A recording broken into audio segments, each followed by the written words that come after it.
Il y a quelques jours, lors d'une consultation, une mère m'a confié des mots qui ont résonné en moi pendant des heures.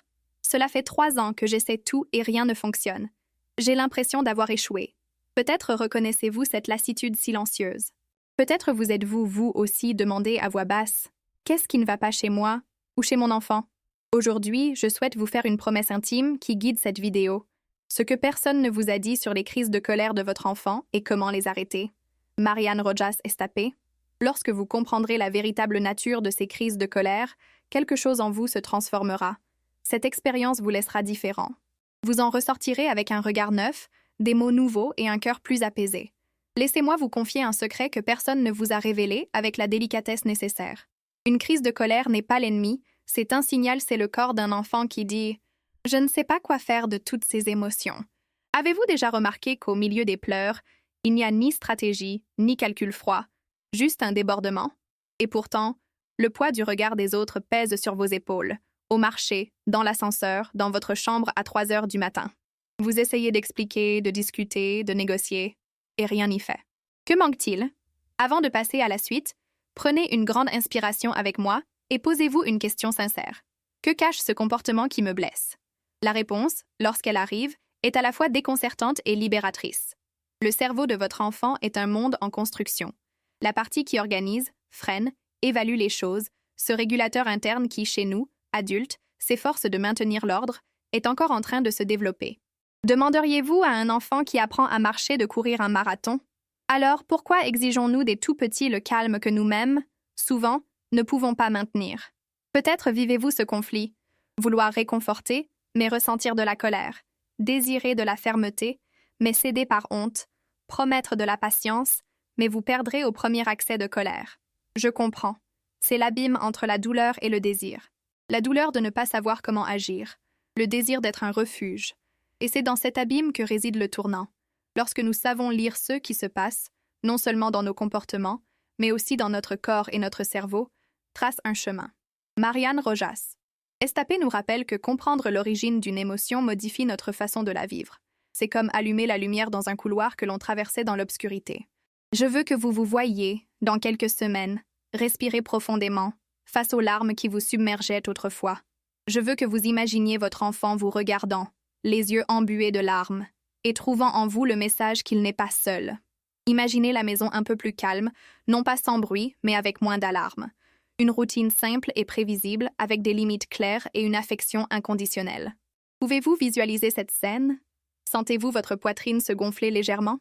Peut-être, en m'écoutant, éprouvez-vous un mélange de soulagement et de scepticisme. Est-ce seulement possible ici, avec notre désordre, avec mon épuisement? Je ne promets pas de miracle. Je promets méthode présence et science appliquée à la vie réelle. Je vous promets des outils adaptés aux mains épuisées. Je vous promets d'ouvrir les portes restées closes quand vous en aviez le plus besoin. Si ce message vous parle, abonnez-vous à la chaîne et laissez un « j'aime ». Cela peut paraître un petit geste, mais il permet de diffuser cette conversation dans d'autres foyers où des parents et des enfants épuisés demandent des traductions. Voyez cela comme une chaîne d'empathie. En offrant votre soutien, vous aidez quelqu'un à respirer plus facilement ce soir. Restez avec moi. Il reste des questions à poser, des réponses qui nécessitent le silence pour émerger. Vous découvrirez pourquoi les explications sont vaines dans le feu de l'action, pourquoi céder est néfaste à long terme, et comment transformer le chaos en apprentissage.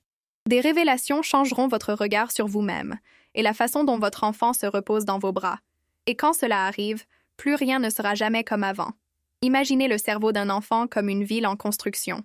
Des rues encore en construction, des feux de circulation capricieux, une énergie qui oscille entre excès et coupure. Imaginez maintenant votre propre cerveau comme une ville déjà établie, avec des règles, des ponts et des voies ferrées bien définies. Lorsque ces deux villes se rencontrent, la vôtre et celle de votre enfant, la circulation est inévitable, parfois harmonieuse, parfois conflictuelle. Et c'est de ce choc des mondes que naissent les crises de colère. Non pas comme un défaut, mais comme une demande de traduction entre deux langages différents.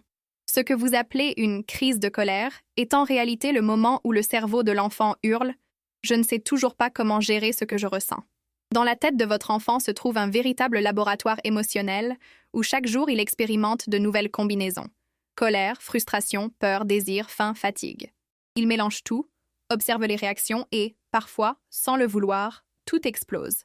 Il n'y a pas de méchanceté, il y a de l'immaturité. Il n'y a pas de manipulation, il y a de la désorganisation.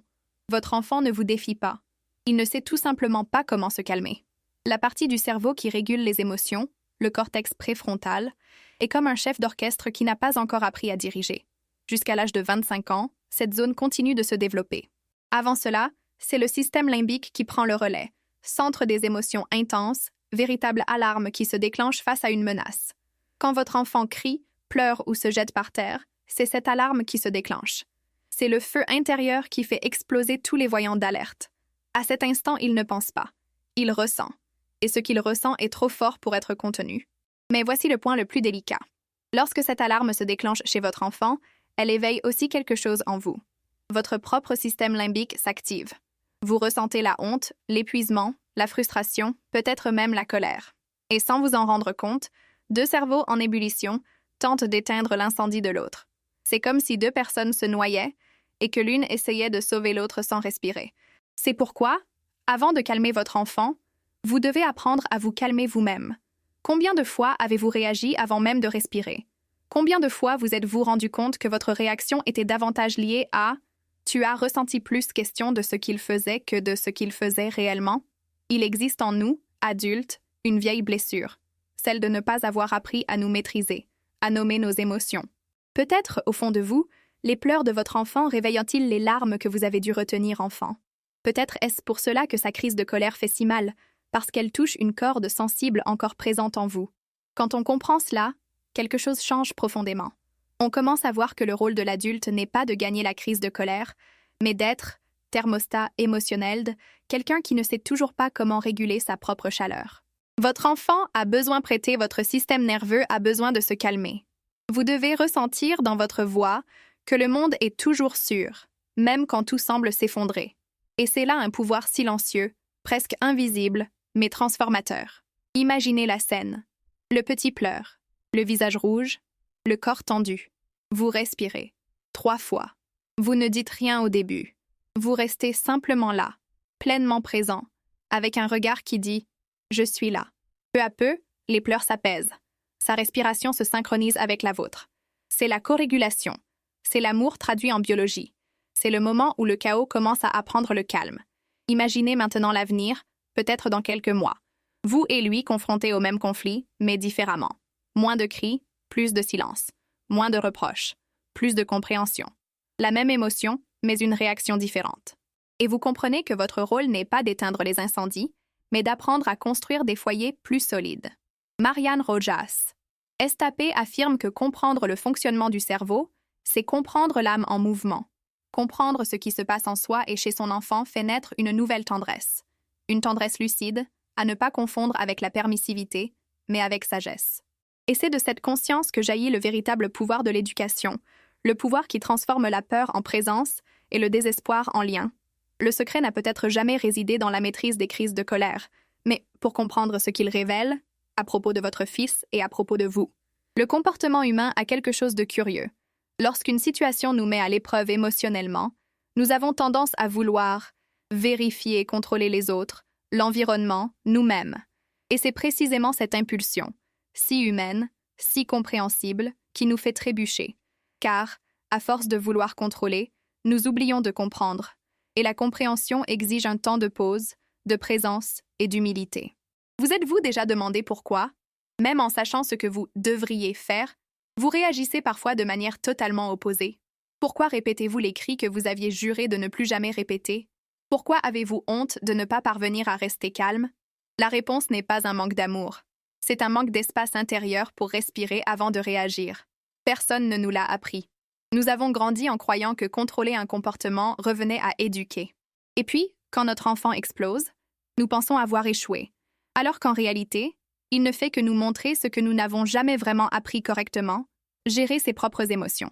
C'est là que les erreurs surviennent. La première et la plus courante consiste à essayer « raison c'est comme avoir un enfant en pleine tempête ». On explique, on argumente, on justifie, et rien ne change. Car, submergé par la fureur, le cerveau émotionnel devient sourd à la logique. C'est comme parler de calme au milieu des flammes. Les mots parviennent à passer, mais ne trouvent aucun écho. Et plus on essaie de convaincre, plus on s'éloigne.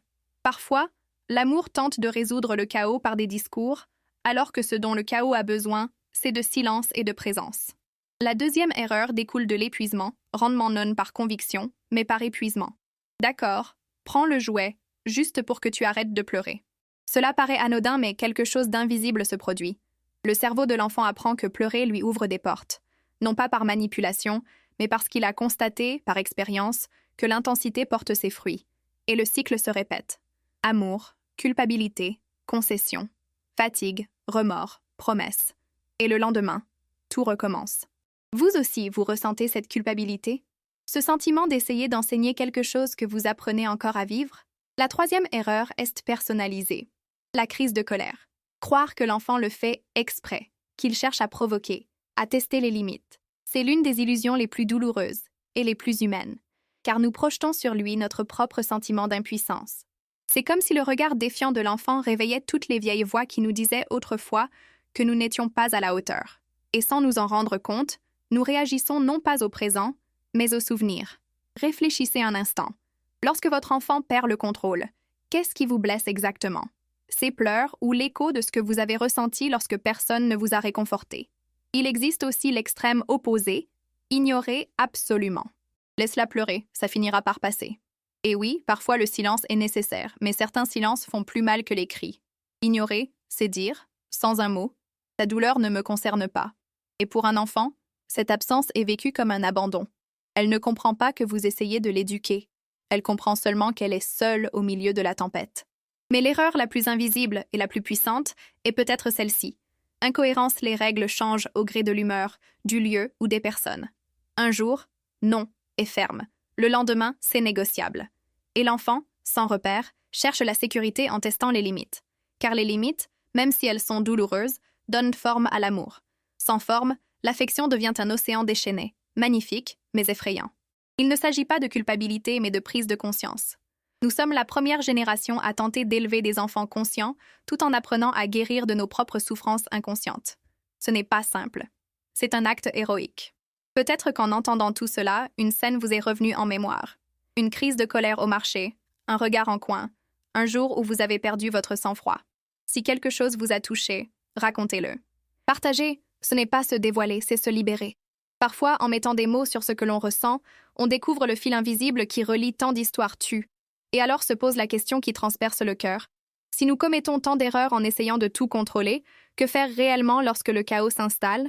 Il y a des moments où la vie semble nous contraindre à choisir entre réagir et respirer, entre crier et se taire, entre la peur de perdre le contrôle et le courage d'être simplement présent. C'est dans ces instants, où tout semble s'effondrer autour de nous, que naît le véritable pouvoir de transformation. Et paradoxalement, ce pouvoir ne provient pas de la force, mais du calme. De ce calme qui ne nie pas le chaos, mais le traverse. Les recherches montrent qu'un enfant a besoin, en moyenne, de plus de 1000 expériences de régulation émotionnelle avant d'apprendre à se calmer. 1000. Cela signifie que chaque crise, chaque larme, chaque nuit difficile est une petite leçon d'humanité. Non pas comment éviter le chaos, mais comment danser avec lui. Car au fond, chaque crise de colère est une tempête qui tente d'apprendre à se calmer. Et chaque père, chaque mère, est une sorte d'abri de fortune qui tente de ne pas s'effondrer avec elle. Imaginez la scène. Le petit est à terre, le visage baigné de larmes, le corps tendu. Vous sentez les regards autour de vous, votre sang qui afflue, votre cœur qui s'emballe. Tout en vous aspire à réagir. Vous avez envie de crier, de fuir, de régler le problème. Mais il y a un instant, bref, presque imperceptible, entre l'impulsion et l'action. C'est là que réside le choix. Si, dans ce court intervalle, vous respirez, quelque chose change. Vous revenez à votre corps, et votre corps revient à l'instant présent. Le rythme ralentit. La tempête extérieure fait toujours rage, mais la tempête intérieure commence à s'apaiser. Et puis, quelque chose de presque imperceptible, mais d'immense, se produit. Votre enfant, qui semblait incontrôlable, commence à imiter votre rythme. Sa respiration se synchronise avec la vôtre. Le ton de ses pleurs change, son corps se détend un peu. Ce que la science appelle co-régulation, c'est, en réalité, de l'amour traduit en biologie. Votre système nerveux dit au leur « Tu es en sécurité, tu peux te reposer ». Et c'est pourquoi calmer un enfant ne relève pas de technique, mais de la présence. Certains pensent qu'éduquer, c'est corriger. Mais peut-être qu'éduquer, c'est connecter, car il n'y a pas d'apprentissage sans lien. Le toucher, le contact visuel, le ton de la voix, tout communique avant les mots. C'est pourquoi le premier pas est toujours connecter, non pas pour corriger. Et pour se connecter, il faut d'abord se retrouver soi-même. Comment offrir le calme si, en soi, il n'y a que du bruit? Comment enseigner la maîtrise de soi si l'âme vit en mode survie? Parfois, le secret n'est pas d'agir différemment, mais de ressentir différemment. Lorsque le lien est formé, le second mouvement apparaît. Valider, ce n'est pas approuver, c'est reconnaître. C'est dire, sans mots, je te vois.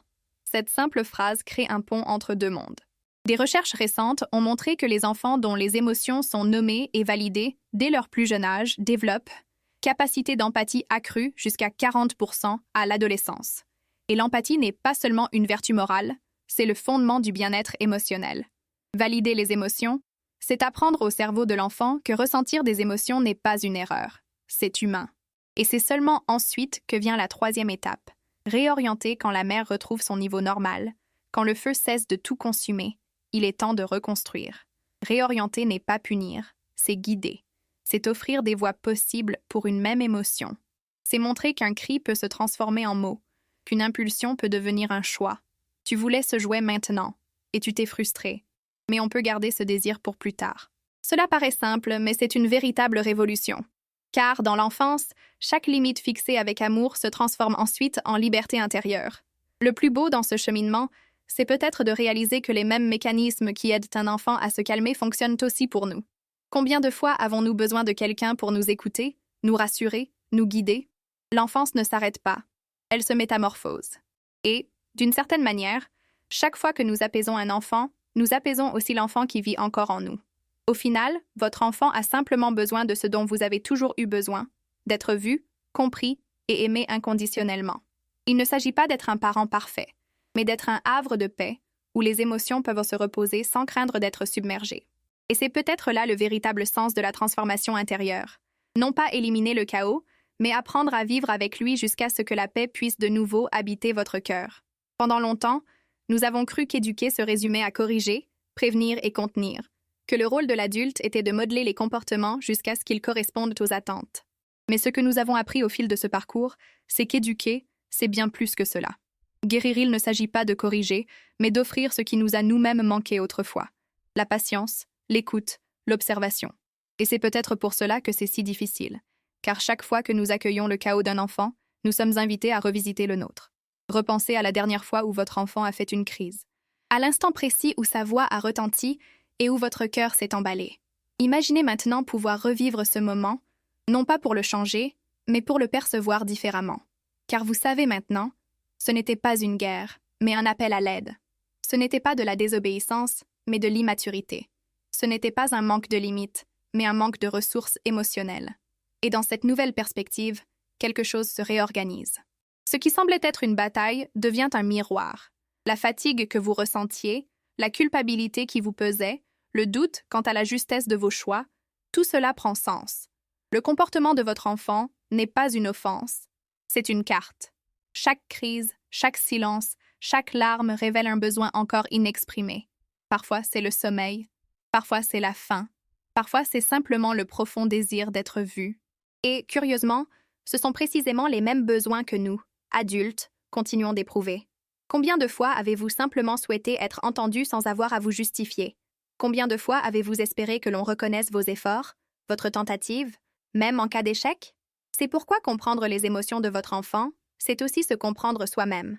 L'empathie que vous apprenez à lui témoigner commence peu à peu à se développer en vous. Imaginez une maison la nuit, silencieuse. Le petit dort, son corps paisible, sa respiration légère. Et vous, assis près de lui, ressentez une autre forme de calme. Non pas l'absence de son, mais la présence de la compréhension. La routine demeure la même. Les défis, les limites, les petits combats du quotidien. Mais quelque chose d'invisible a changé. Car désormais, quand il pleure, vous ne pensez plus seulement à comment faire taire ses pleurs. Vous pensez à comment être un refuge pour lui. C'est le tournant décisif de ce parcours. Comprendre que prévenir une crise de colère ne consiste pas à éliminer l'émotion, mais à créer un environnement propice à son épanouissement. Il s'agit d'assurer le repos, la prévisibilité, l'alimentation, l'activité physique et une présence bienveillante. Il s'agit d'offrir progressivement de l'autonomie, afin que le cerveau en développement apprenne la valeur du contrôle interne. Il s'agit de comprendre qu'une routine stable n'emprisonne pas, elle libère. Car lorsque le monde est prévisible, le cœur s'apaise. Et le plus beau, c'est de réaliser que cette attention quotidienne, le regard, la pause, le toucher, profite non seulement à l'enfant, mais à nous tous. Nous vivons à une époque où les adultes sont eux aussi épuisés, surstimulés, déconnectés. C'est peut-être pour cela que les enfants crient davantage. Ils ne font que refléter le rythme du monde.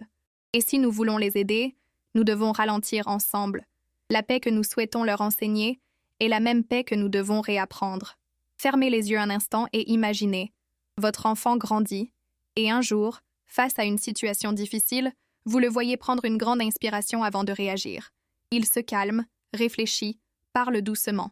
Dans ce simple geste résonne l'écho de toutes les fois où vous avez respiré pour lui, de toutes les fois où vous avez choisi le calme plutôt que de crier. C'est ainsi que l'amour enseigne, silencieusement, par la répétition.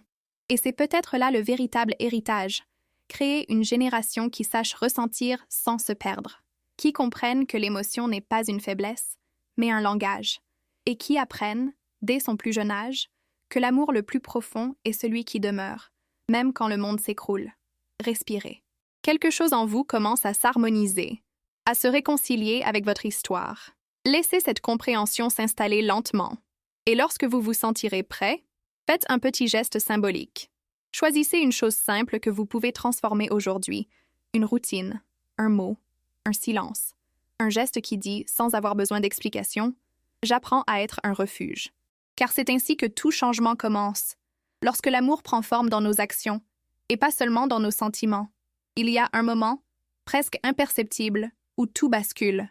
Point de feu d'artifice ni de fanfare, juste un silence différent, celui où le cœur comprend enfin ce que l'esprit a longtemps tenté d'exprimer. C'est dans cet espace entre lassitude et compréhension que naît la véritable transformation. Vous êtes arrivé jusqu'ici, vous avez affronté des questions, reconnu la douleur, exploré votre fort intérieur. Et maintenant commence ce qui compte vraiment, la mise en pratique silencieuse de tout ce qui a été compris. À partir d'aujourd'hui, chaque geste devient une invitation à la pleine conscience. Chaque matin est une nouvelle occasion de respirer avant de réagir, de regarder avant de juger, d'accueillir avant de corriger. Il ne s'agit pas de devenir le père ou la mère parfait mais d'être point présent. Et la présence est la forme la plus pure de l'amour. Quand votre enfant pleure, souvenez-vous, il n'a pas besoin d'un discours, mais d'un miroir apaisant. Quand il fait une erreur, souvenez-vous, chaque erreur est une répétition générale pour réussir.